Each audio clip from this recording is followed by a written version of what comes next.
Assalamualaikum warahmatullahi wabarakatuh. Waalaikumsalam. Bismillahirrahmanirrahim. Alhamdulillahilladzi allafa baina qulubina fa asbahna bi ni'matihi ikhwana.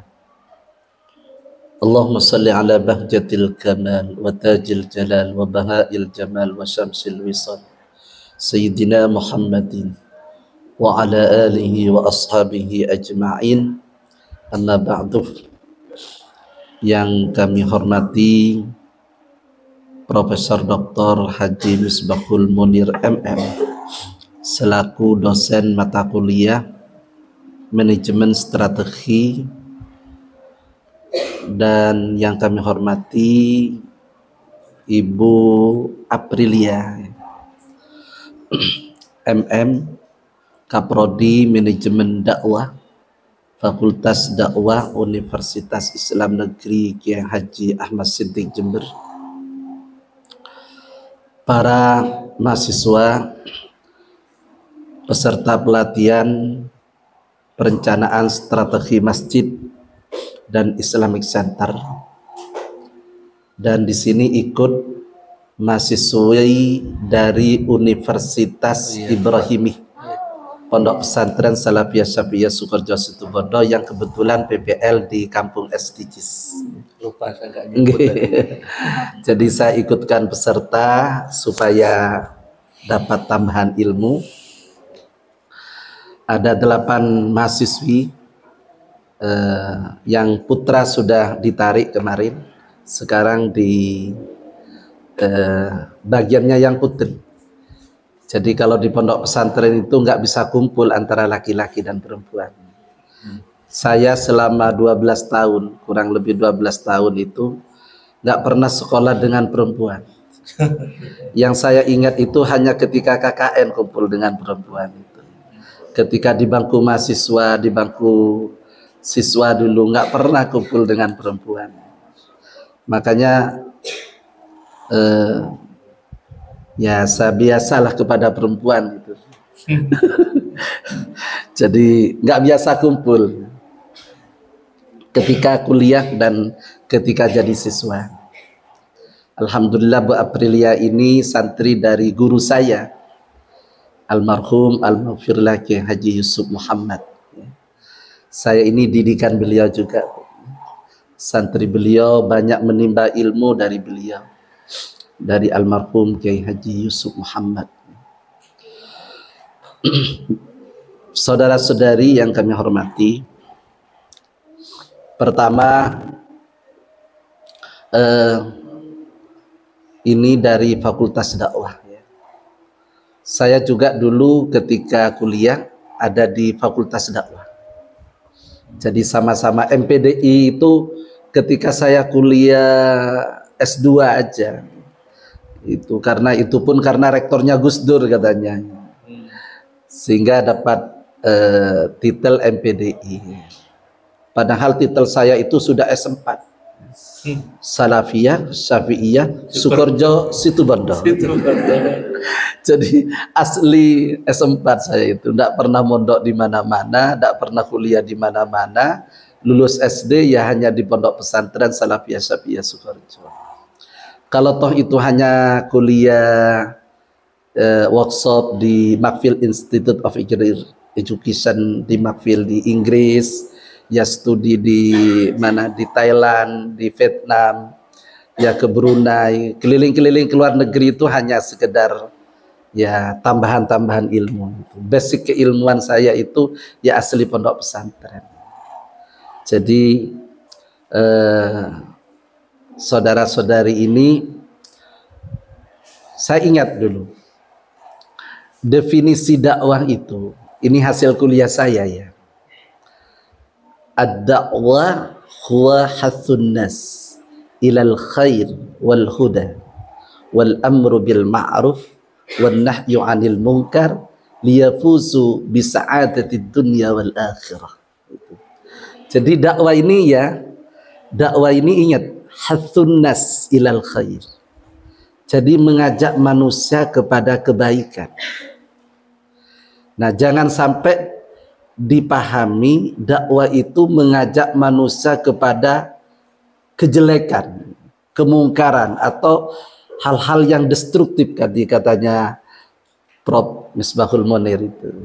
Jadi ilal khair wal huda, dan kepada petunjuk Allah. Jadi yang namanya petunjuk itu bukan dari kita. Innaka la tahdi man ahbabta walakinnallaha yahdi man yasha. Itu firman Allah. Muhammad, kamu itu tidak akan bisa memberikan petunjuk kepada orang yang kamu cintai, tapi yang bisa memberikan petunjuk itu adalah Allah. Nah, ikhtiar kita ini bukan keberhasilan dari orang yang kita ajak, tapi strategi kita, ikhtiar kita, upaya kita bagaimana bisa menghasilkan sebagaimana yang diinginkan oleh Allah, oleh Rasulnya, dan para ulama-ulama saleh itu. Ada 2 orang yang masuk Islam ke saya. Ya, ketika saya jadi ketua Basnas itu datang ke kantor Basnas, perempuan lagi, cantik lagi. Nah, itu bisa dilihat di YouTube saya. Saya ketika dia mau masuk Islam, saya sampaikan, sampean itu mau masuk Islam ke saya, kenal dari mana sampean? Saya terkejut ketika ada argumentasi, ada alasan. Kiai, saya kepingin syahadat saya ini nyambung kepada Ki As'ad, kepada guru saya Kiai Haji Raden Asy'ar Syamsul Arifin, waliullah, pahlawan nasional. Dan itu banyak terjadi kepada santri-santri Sukoharjo. Ada beberapa orang katanya ketemu dengan Ki As'ad mau masuk Islam.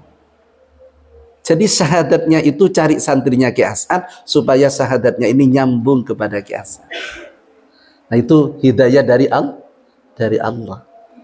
Jadi wal huda itu di situ pengertiannya. Nah, baru wal amruh bil ma'ruf wan nahyu 'anil munkar. Nah, kita ini tidak boleh diam hidup di dunia ini. Kita harus terus melakukan amar ma'ruf nahi munkar. Supaya apa? Liyafuzu, agar umat itu memperoleh bisa'adatid dunya wal akhirah, kebahagiaan dunia dan di akhirat. Di situ. Nah, oleh karena itu, saudara-saudari, saya ini mengusung SDGs bukan berarti tanpa sebuah argumentasi. Nah, saya itu kebetulan ikut acara World Islamic Economic Forum di Malaysia. Dihadiri sekitar 96 negara. Presiden, Perdana Menteri, dan pengusaha-pengusaha Muslim. Kebetulan saya itu ada di forum yang membahas tentang masalah SDGs. Setelah saya kaji bersama teman-teman bahwa 17 tujuan SDGs itu sangat sesuai dengan ruhus syariah, dengan syariat Islam. Artinya dengan substansi atau nilai-nilai syariat Islam. Nah, oleh karena itu kemarin ketika saya diundang oleh pemerintah kota Probolinggo untuk menjelaskan tentang masalah kampung SDGs ini, ya. Karena kenapa kok kampung, kok tidak desa, kok tidak kecamatan, kok tidak kabupaten atau tingkat provinsi? Saya bilang, dari 17 tujuan SDGs itu, jangankan tingkat kecamatan, tingkat desa itu akan memenuhi kriteria 17 tujuan SDGs itu berat. Nah, terutama terkait dengan kemiskinan ekstrim. Banyaknya orang-orang miskin, terutama dengan pendidikan, terutama dengan gender, pernikahan dini, dan lain sebagainya. Apalagi tentang lingkungan, pengelolaan sampah, kemudian green, lingkungan, dan lain sebagainya. Itu berat. Padahal Indonesia ini tahun 2060 sudah harus zero emission. Lingkungannya harus sudah bersih, lingkungannya sudah bagus. Tapi kenyataannya masyarakat tidak ada yang peduli kepada lingkungan. Siapa lagi kalau bukan kalian, bukan anak-anak muda yang mengedukasi masyarakat. Nah, oleh karena itu saya dulu ada adzan ya.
Monggo.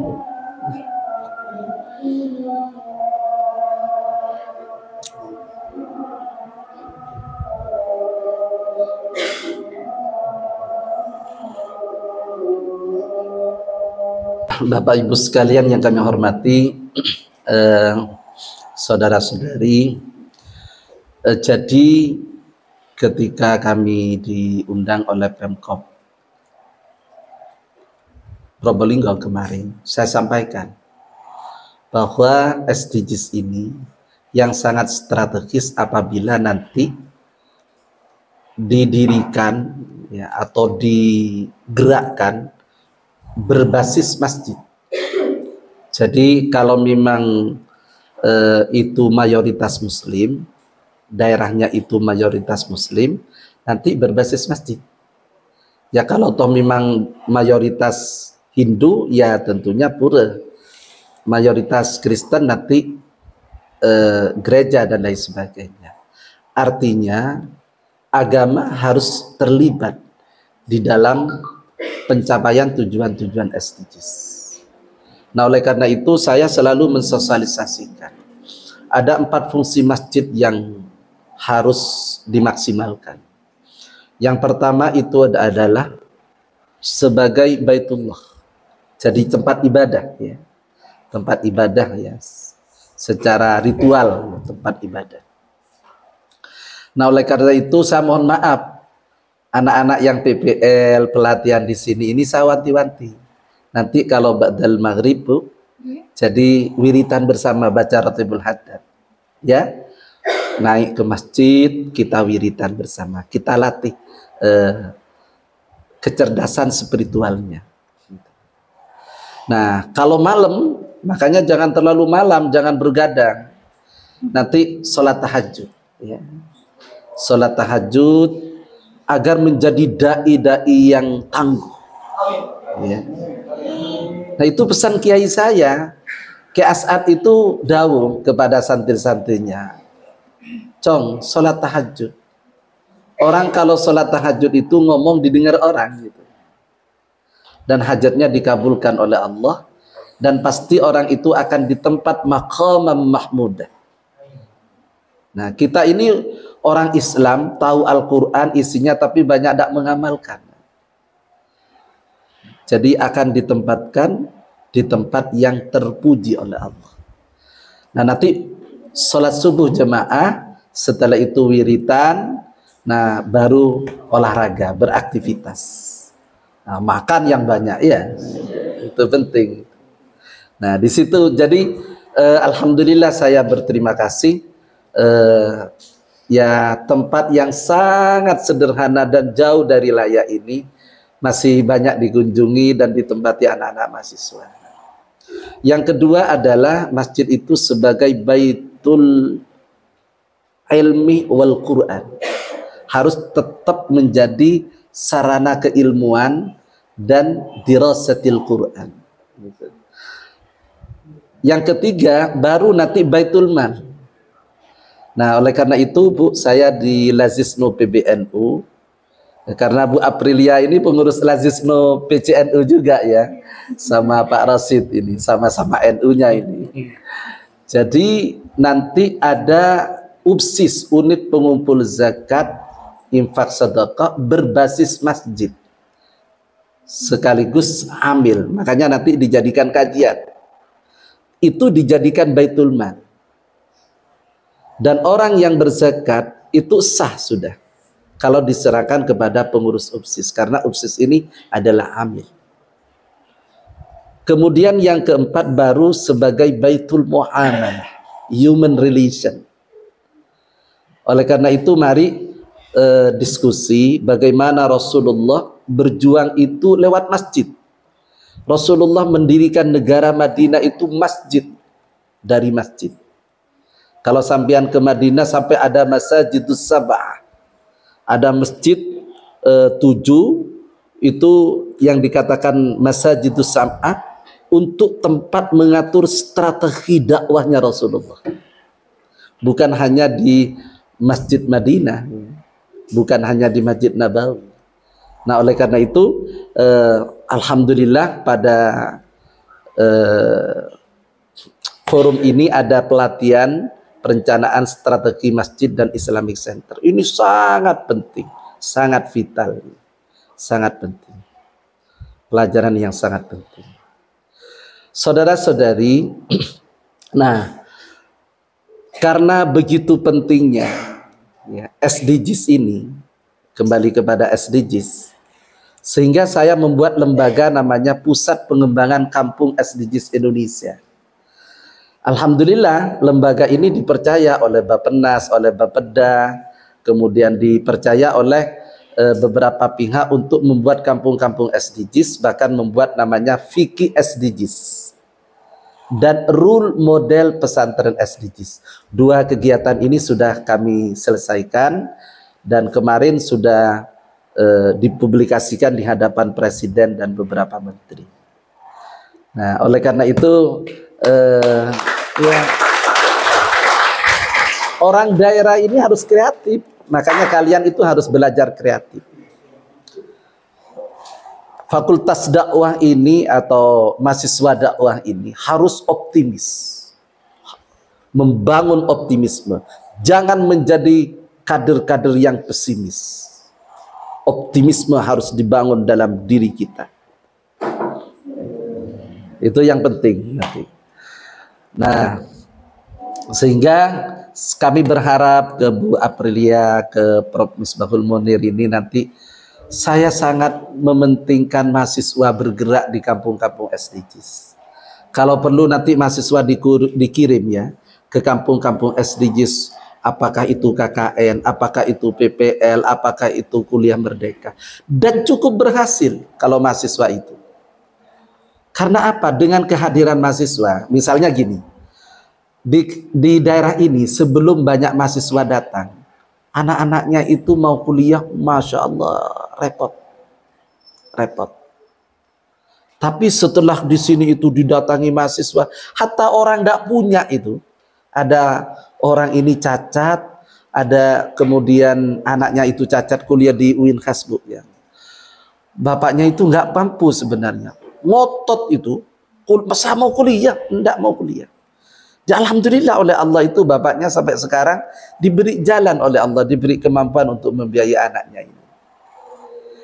Jadi pengaruh mahasiswa datang ke desa-desa, datang ke kampung-kampung itu namanya gerakan kultural.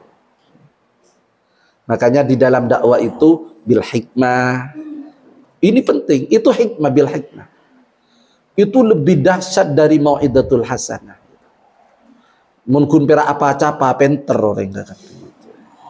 Tapi kita tunjukkan dengan akhlak kita, dengan perbuatan amaliyah kita, insya Allah akan banyak simpati dari masyarakat.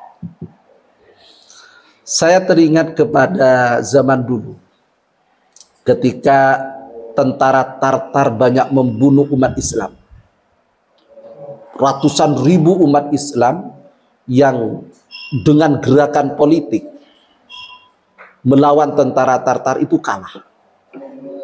Tapi Syekh Abdul Qadir Al-Jailani dengan murid-muridnya itu tidak melakukan perlawanan dengan politik praktis lah katakanlah kalau sekarang, tapi politik kebangsaan dengan nilai-nilai tasawuf, dengan nilai-nilai amalan ajaran Islam yang dijadikan contoh teladan di masyarakat. Apa yang terjadi?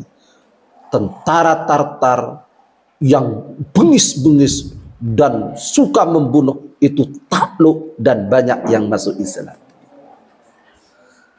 Jadi kalian itu kalau berdakwah gak perlu dengan destruktif, gak perlu dengan gerakan dengan radikalisme. Dan ini sangat penting pelatihan ini. Karena apa? Ini fakta ya.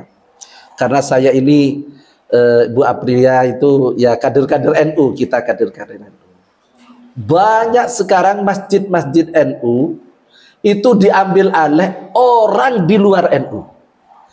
Karena pengurus takmir itu tidak memiliki kreativitas, bahkan tidak ngerti manajemen masjid. Akhirnya apa? Yang menguasai adalah kelompok-kelompok di luar Aswaja, di luar NU. Ini banyak kejadian, bukan hanya 1-2. Saya ini jadi pengurus NU mulai tahun 99 jadi sekretaris PCNU. Aduh, dapat info ini, ngatasi masjid ini, ngatasi masjid ini. Mari kita makmurkan nanti dengan belajar strategi manajemen masjid ini. Insya Allah masjid-masjid kita itu akan bisa makmur. Dan calon-calon pengelolanya adalah alumni Fakultas Dakwah.